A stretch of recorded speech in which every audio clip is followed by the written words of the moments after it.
All right, well, good afternoon, everyone. Let me first of all thank you all for being with us again today. Glad to have Dr. Toomey with us and Director Stallings. They'll be giving you an update here in just a few minutes, and all of us will be available for any questions you may have when we wrap up. I also just want to thank Commissioner Judy Fitzgerald from the Department of Behavioral Health and Developmental Disabilities for being with us today. I know Commissioner Amy Jacobs from DECAL, the Department of Early Care and Learning, will be joining us here in just a little bit. And I also wanted to just acknowledge our state school superintendent, Richard Woods, and his team for their help and collaboration here over the last several weeks as we've been continuing to work on our vaccine distribution plan.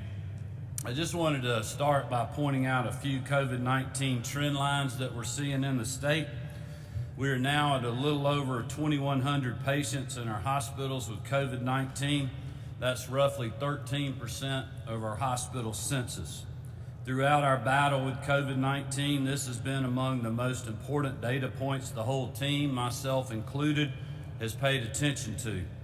It is certainly welcome news to all of us, and I just wanted to take a moment and thank all of those hospital partners and, of course, their dedicated workforce. The nurses, doctors, staff, administrators, all the way down. You all have done incredible work, and we can never say thank you enough for what you have done. One of the most important things we did since the beginning of the pandemic, in my opinion, was to hold regular calls with our hospital CEOs in the metro Atlanta area, as well as those across the state, to hear what they were experiencing in real time on the ground here in the great state of Georgia.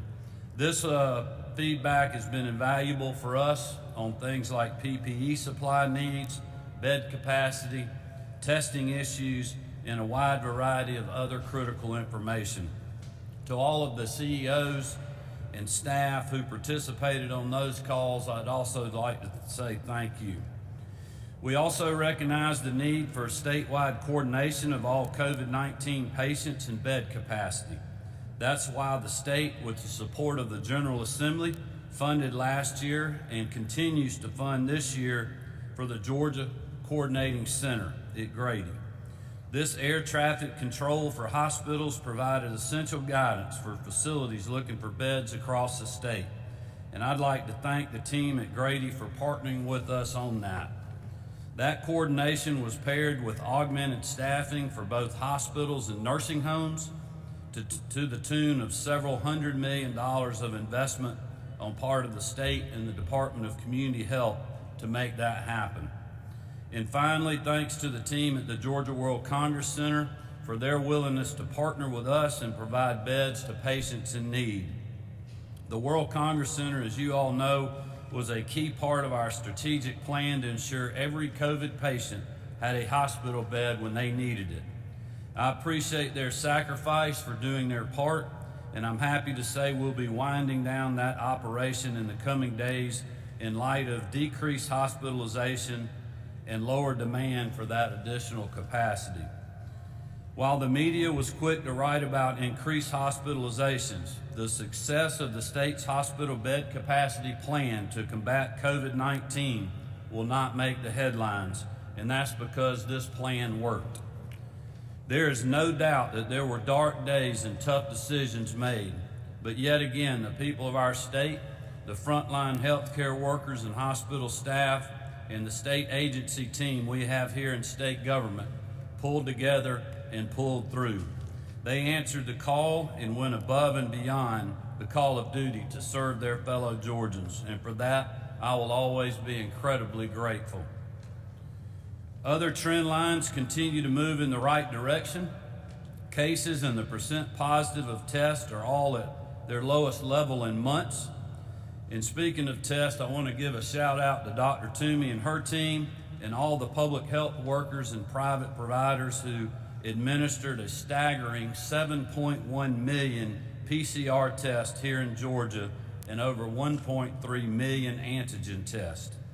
And thank you to the providers and public health districts who are continuing to balance testing and vaccine administration to ensure we are staying on top of any emerging issues with community spread of the virus.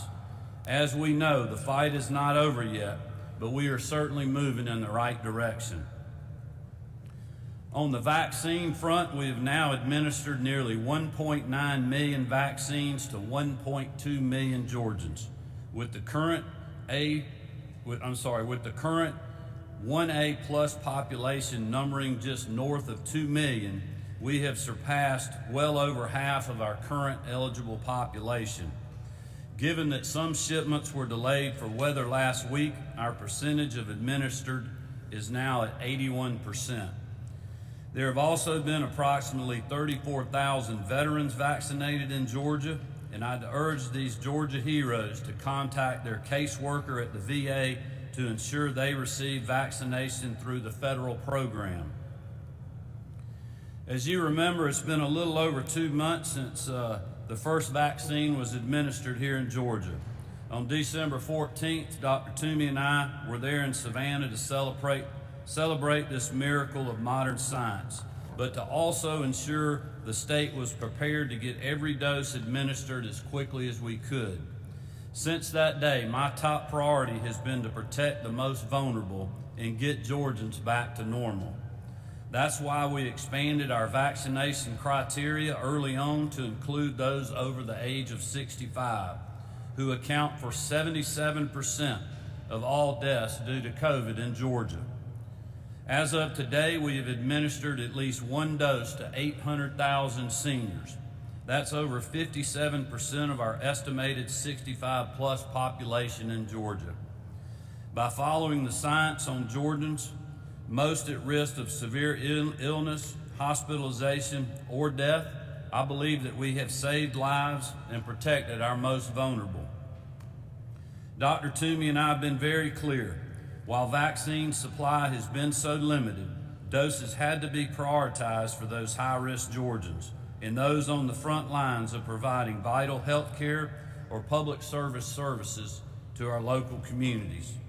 Since mid-January, we have seen a 70% increase in doses sent to the state, which has allowed us to make significant headway in the current 1A plus population. I have been encouraged by recent vaccine allocation updates the Biden administration has provided, and our team feels confident that we will continue to see steady increases in our allotment over the next several weeks. The progress of the Johnson & Johnson vaccine, the increased production of both Pfizer and Moderna have announced, along with positive developments from the federal government, have led Dr. Toomey and her team, in coordination with our office, to feel confident expanding Georgia's current vaccine eligibility. But before I go into that, I'd like to start by saying that we will continue to see more demand than we have supply.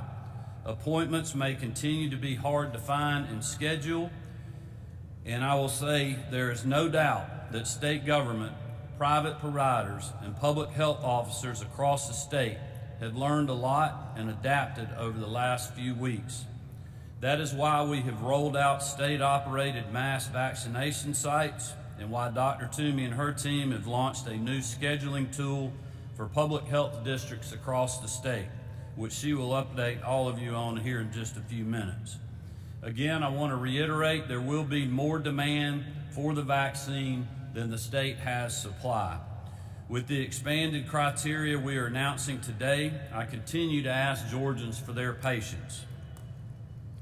Given the steady increase in vaccine supply and the significant progress made in getting more doses administered, today we will be taking another step to protect the most vulnerable and get Georgians back to normal.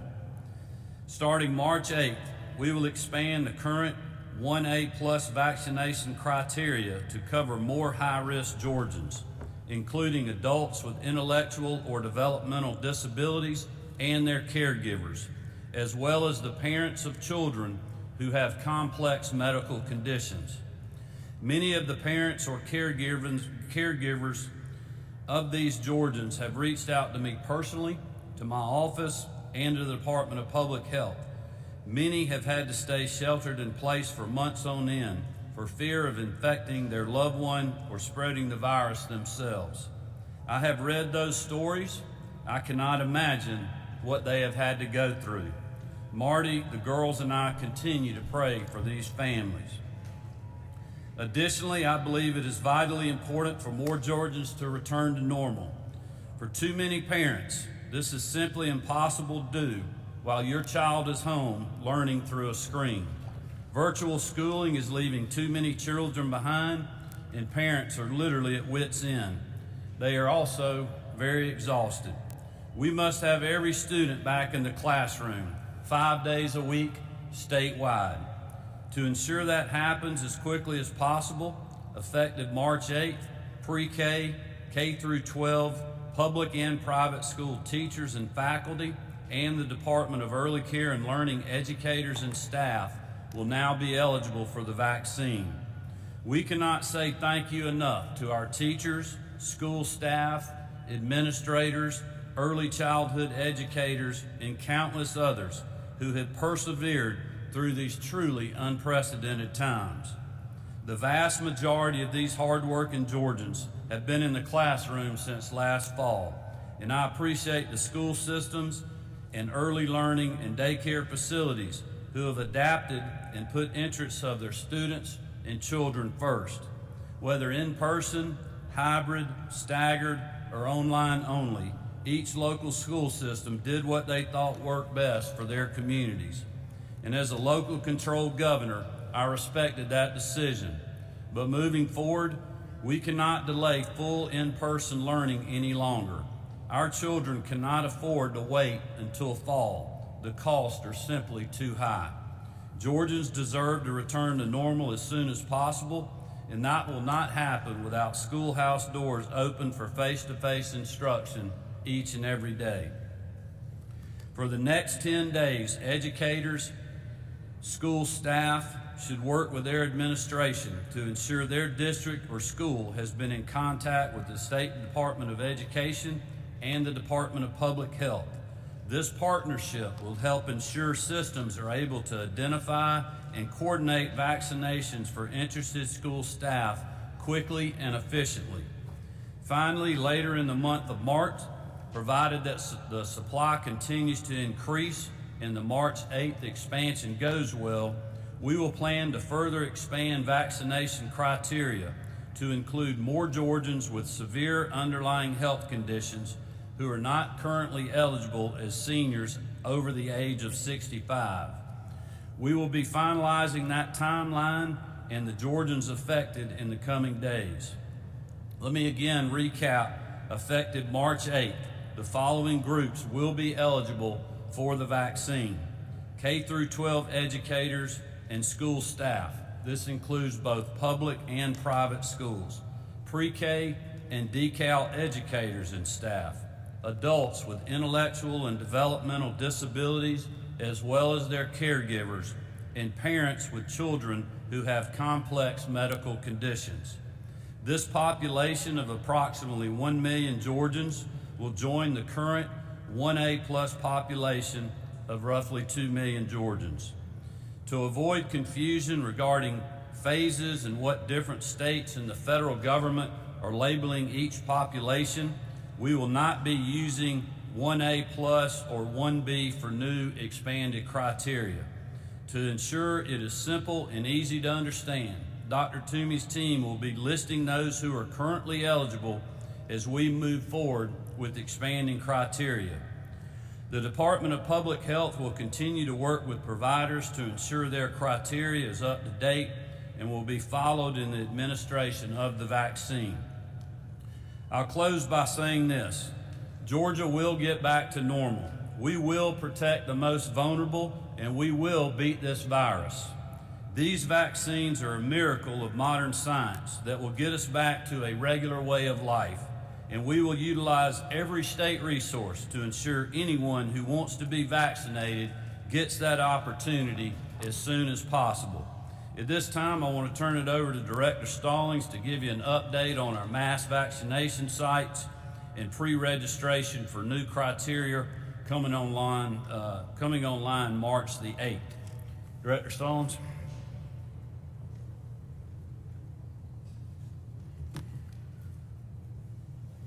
Thank you, Governor.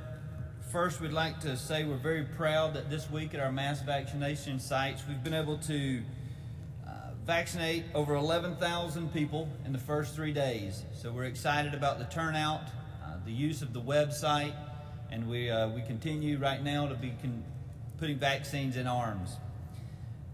As the governor said, we are updating the site. If you go to myvaccinegeorgia.com, you can go there now and pre-register. If you've already pre-registered as we asked, you'll begin to receive update your status if eligible notifications.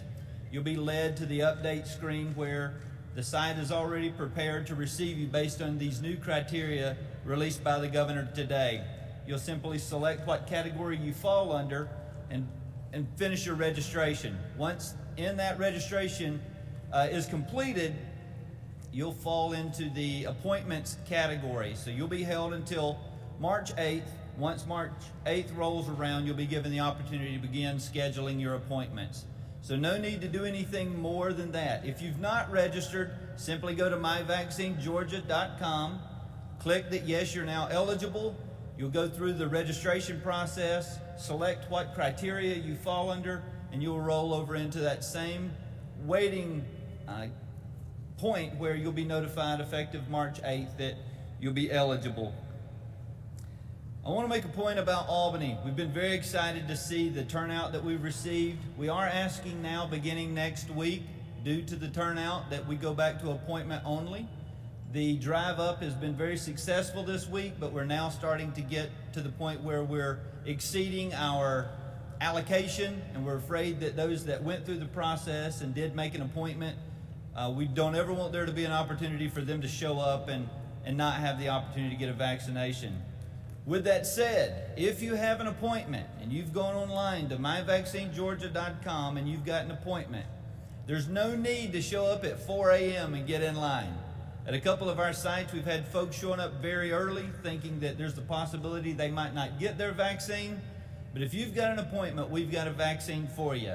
What that's causing is in the morning times, there's a little bit of a backup, and then in the afternoon, we're kind of running empty, so we're ahead of schedule. So show up at your appointment time, we'll get you taken care of. We've got pretty efficient at all our sites, so no reason to get there way early. Your time is valuable to you, and we want to take care of you. I told you the other day we were going to try to get it down to under 6 minutes if we could. It was nice to see yesterday afternoon we were down to about 3.5 minutes worth of wait time at our Delta site here in Atlanta. So we're excited about what we've got going on. But the website is updated, and you can go there now and begin your pre-registration process. Yes, sir. All right, well, thank you, Director. I'm going to now turn it over to Dr. Toomey. She's going to give you a quick update as well.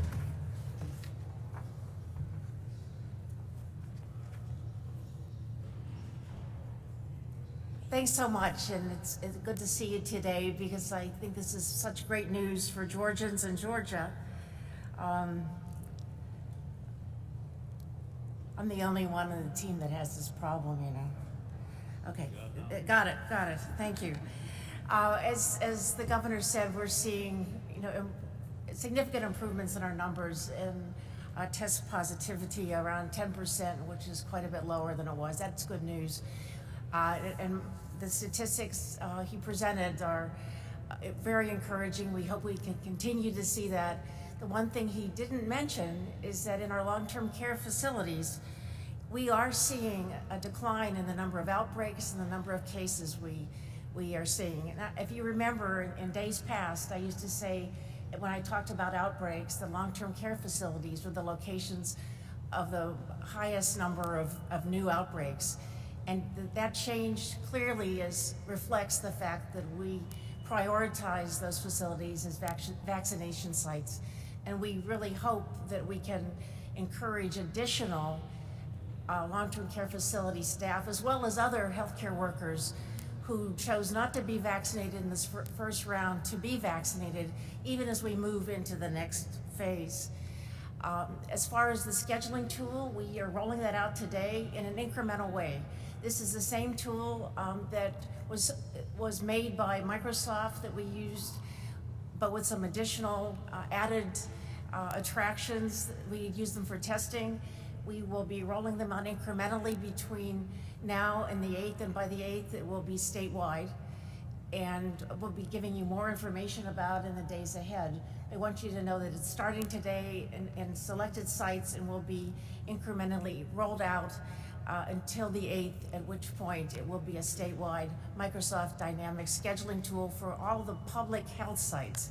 It will not allow you to schedule for Director Stalling sites, nor will allow you to schedule for non-public health sites, but it's for all of our public health sites, whether they're mass vaccination sites or in the health departments themselves.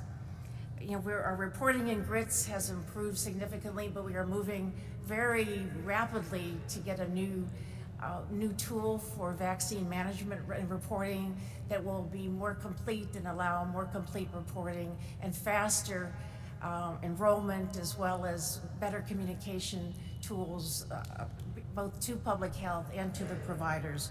And we are anticipating that will be completed by April, if not sooner.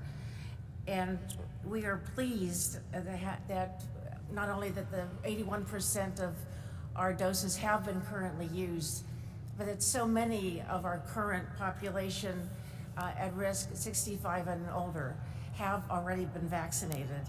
And having said that, I wanted to remind everyone that we are doing a lot of this work with the help of a significant number of partners. And even as we reflect on the fact that 52% of older adults have already been vaccinated, we still have more to reach, even as we're building on the partnerships we have with the schools. And that partnership we have with the Department of Human Services, the areas on aging, the other service providers to the elderly, will continue to be working with public health, even as we roll into the next phases and expand the vaccination criteria. I also want to note that our public health districts have been actively engaged with the superintendents of schools to ensure that there's a plan, and many of them are in fact participating with them to ensure that the school nurses themselves can do vaccinations, or that they can be vaccinated at one of our sites or Director Stalling sites. And those plans are underway and will be completed well before the time of this rollout. I had a couple of other shout outs. One is about our Delta collaboration. I was there yesterday. It was very exciting to see that wonderful site that Delta has provided, as well as the fact that Delta will soon be providing vaccinations within one of their facilities that will be accessible by walk-up and by bus. And this is a tremendous, I think, a twofold win. This is providing important services to a community at risk in that South Fulton and Clayton area, but also, and just as importantly, it reflects the fact that these kind of corporate partners can provide tremendous leadership in the community to ensure that everyone understands the importance of vaccination, to help us expand our reach, both in public health and the private sector medical community, and ensure their own staff, as well as the broader community, sees the importance of this and joins with us as part of these efforts. And so I really want to, again, thank Delta for the role that they've been playing, and also as we continue to build partnerships with the broader business community. These are some of the value added that we can build on to expand the credibility of vaccinations and also expand our capacity to deliver vaccine to their employees, as well as to the communities throughout the state. And finally, I wanted to give a shout out, even as we're talking about protecting lives and livelihood through all these business collaboratives, another shout out to our public health workers throughout the state. They are continuing to work diligently, continuing with testing, continuing with vaccination, but also with many other public health activities. And I was reminded of that when I returned from the Delta site visit. Our neighbors were talking about the fact that there was concern about a coyote that they had seen who they thought was rabid. And I'm sure many of you don't realize that throughout the state of Georgia, most of the rabies agents for the counties are actually our public health environmental inspectors. And winner if that coyote is ever captured, its head will go to our own public health laboratory that is currently testing for variants and doing other COVID testing, and that rabies testing will be done there. And this is just ongoing public health business every day, even as we continue to ramp up our efforts in our COVID response. So thank you, and many thanks to public health, and thank you today for giving me this opportunity. All right, well, thank you, Dr. Toomey. And again, we got obviously Dr. Toomey here, Director Stallings, Commissioner Jacobs is with us now, and Commissioner Fitzgerald, and we'll open it up for questions. Real quick, questions over here, please. And you have been watching a news conference today. Governor Brian Kemp just now wrapping up the information portion of that news conference, along with Department of Public Health Commissioner Dr. Kathleen Toomey and GMA Director Chris Stallings. The main takeaways today: the governor says trend lines continue to improve, cases dropping to the lowest levels in months. Vaccines continue to be given out. He said 81% of the available doses in Georgia have been administered, and over 1.9 million doses have been administered to 1.2 million Georgians. With that in mind, the governor announced starting March 8th, they are expanding the vaccine criteria, adding several new groups. They include parents of children who have complex medical conditions, and also the children, obviously. They're also talking about senior adults with developmental disabilities and their caregivers, and pre-K through K-12 teachers, faculty, and staff at both public and private schools. So again, those new groups: parents of children with complex medical conditions, adults with developmental disabilities and their caregivers, and the biggest group would be the teachers, staff, and faculty for pre-K and K through 12, along with daycare facilities. They will all be added into the group eligible to receive the vaccine, and that will start March 8th. Director Stallings says the 4 mass vaccination sites statewide are going well. He said they've been able to vaccinate about 11,000 people through the first 3 days. That includes the Macon Bibb County site. So the governor hopes by expanding the criteria, they will be able to get more shots into more arms. And again, the expanded criteria starts March 8th. We'll have much more for you coming up on 13 WMAZ News at 5 and 6. We now return you to your regularly scheduled programming.